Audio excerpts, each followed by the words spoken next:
सुल्तान union council number 27 गंदगी का ढेर बन चुका है। अहले इलाका के लोगों का कहना है कि ये एक एक महीना गंदगी ऐसे ही पड़ी रहती है। जैसे आप लोग ये देख रहे हैं, साफ़ सुथरा पंजाब मरीम नवाज़ के दावे धरे के धरे रह गए। हमें नहीं पता कि महीना डेढ़ महीना हो जाता है और ये गंदगी ऐसे ही पड़ी रहती है।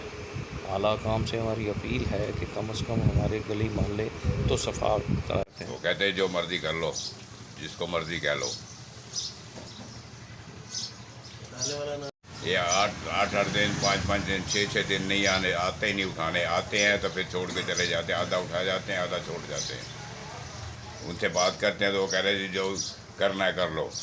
सफाई मामला आता है, उनको कहा जाता है कि ये गंदगी 15 दिन से 20 दिन से पड़ी हुई है, इन्हें उठाएं, यहाँ की सफाई करें।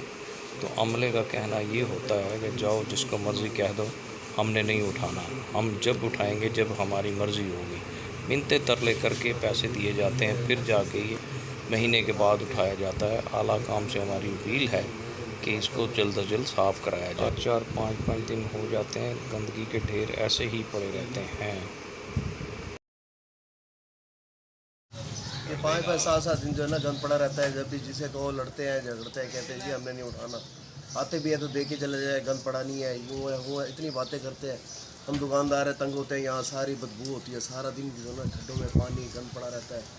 ये इनसे कुछ जो है ना लेना देना तो है नहीं, लेकिन गंदे पानी की वजह से बीमारियाँ फैलती हैं, मच्छर जन्म लेते हैं, छोटे छोटे बच्चे अब मुख्तलिफ बीमारियों का शिकार हो रहे हैं।